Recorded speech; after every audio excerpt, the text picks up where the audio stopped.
During nga netong previous chapter, matapos na maharang ng isang checkpoint ang sinasakyang truck ng nagpapagaling na si Sakamoto, ay nabisto sila ng nagpakilalang pulis na miyembro pala ng X-organization. Maliban dito ay napansin nilang napapalibutan ang truck ng napakaraming tao. At dahil sa kawalan ng pagpipilian, dito nga mga idol ay nag-step forward etong dating member ng triad na si Lu Xiaotang, na agad namang nagpakawalan ng isang napakatinding sipa na siyang tumama sa pagmumukha ng pulis dahilan para mahulog ito, na siya namang sinabayan ni Lu ng pagtalon pababa ng truck. Sa pagtatapos ng chapter 226 ay nakangiting lumingon si Lu kay Shin at sinabi nitong si Shin na nga daw ang bahala sa pamilyang Sakamoto. At dito nga mga idol, sa paglabas ng chapter 227 ng official manga ay talaga namang napakasolid ng laban na ating makikita. At syempre ay narito rin yung accurate na translation, kaya naman ay hindi na natin patatagalin pa at i-review na natin ang updated chapter ng Sakamoto Days. Let's go! これはなみんなしじみ汁だよ。 Sa pagbubukas ng chapter ay makikitang nahulog ang pulis kasabay ng pagtalon ni Lu. Sinabi nga dito ni Lu sa kaibigang si Shin na umalis na nga daw sila. Sumagot naman si Shin at sinabing hindi maaari. Bigla namang pinulot ng pulis yung baton na mabilis nitong ginamit upang ipalo kay Lu. Walang kahirap-hirap namang naiwasan ni Lu ang atake na to. At dito nga ay sinabi ng pulis na nangangamoy alak nga daw si Lu at umaasa siyang hindi ito menor de edad. Bali dito ay nabigyan tayo ng hint ng narrator na nakategorize bilang super drink yung inuming hawak ni Lu. At nagpapasalamat itong sinabi sa pulis dahil sa napagkamalan nga daw siyang bata sa itsura niya.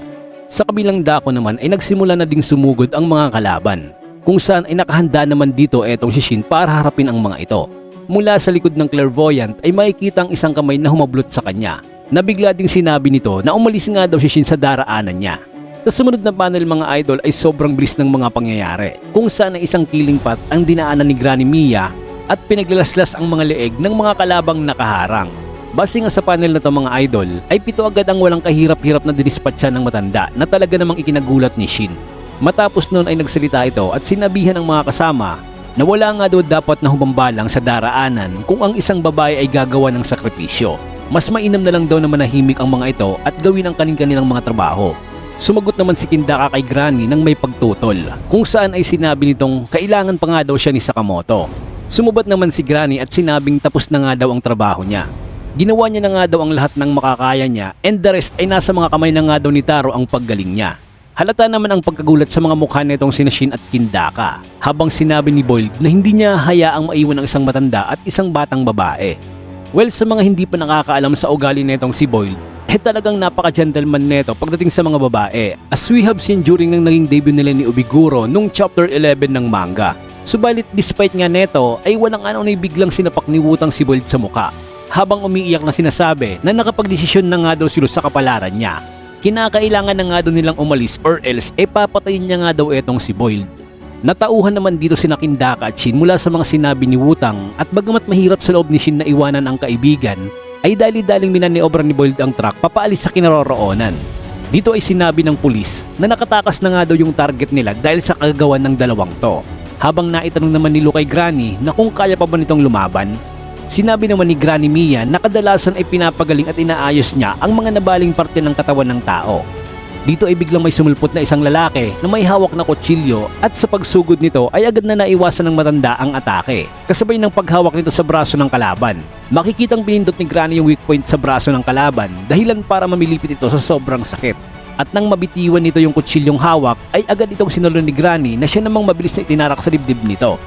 Dito ay itinuloy ni Granny yung pahayag niya kanina na ang mga katawang kadalasang inaayos niya ay mas madali rin ang pagsira sa mga ito.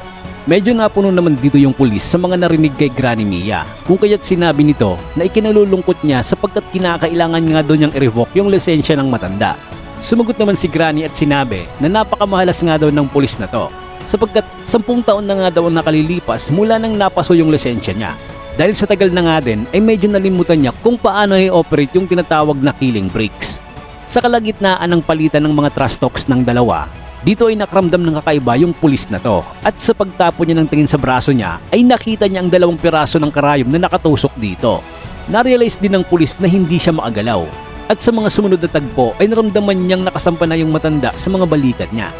Agad na nagsagawa ng isa pang pagtusok si Granny Mia dito sa mismong leeg ng pulis, at pagkatapos ay iginilit niya ito dahilan para sumirit yung dugo. After nga neto mga idol ay makikitang bumagsak yung pulis, habang sa likod naman ni Granny Mia ay makikitang patuloy pa rin sa pag-inom etong si Lou. Sobrang napabilib naman dito si Lou sa mga nakita at pinuri nitong sinabi sa matanda na nakakamangha nga daw siya. Sinabi naman ni Granny Mia kay Lou na lasing nga lang daw ito kung kaya't kung ano-ano na lang din ang mga sinasabi. Sa kabilang banda naman ay agad na nakarecover yung pulis na to at dito nga ay sinabi ni Granny Mia na may ibubuga rin naman pala talaga ang mga pulis ng Japan sapagkat nagawa lang naman itong i-relax yung leeg nito para ma-minimize yung pinsala.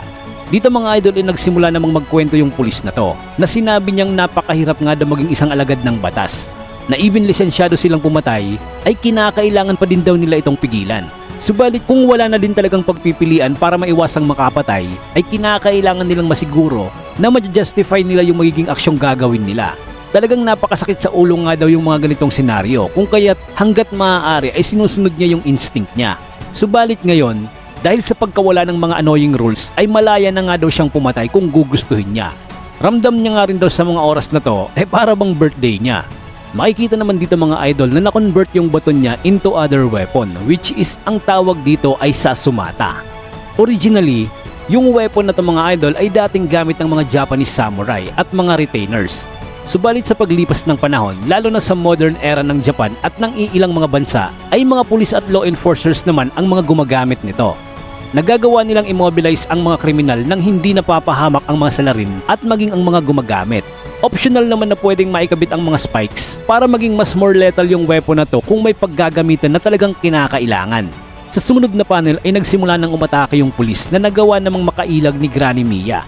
Sinabi ng matanda na siguro ay napakasarap sa pakiramdam na maging bata dahil anito ay tila ba excited ang pulis na to na banggitin ang salitang birthday. Makikitang gamit ang isang kamay ay nagawa ni Granny Mia na ipihit ang kanyang sarili at dito nga'y naka-establish siya ng magandang posisyon para sa isang counter-attack. Gamit pa din itong karayom ay talaga namang butas yung pisngi netong police officer. Subalit para ma-minimize yung pinsalang mangyayari pa sa kanya ay ginamit ito yung mga ngipin niya para kagatin yung nag-penetrate na dulo ng karayom. Matapos nga nito ay isang counter-attack gamit ang Sasumata ang pinakawalan ng kalaban.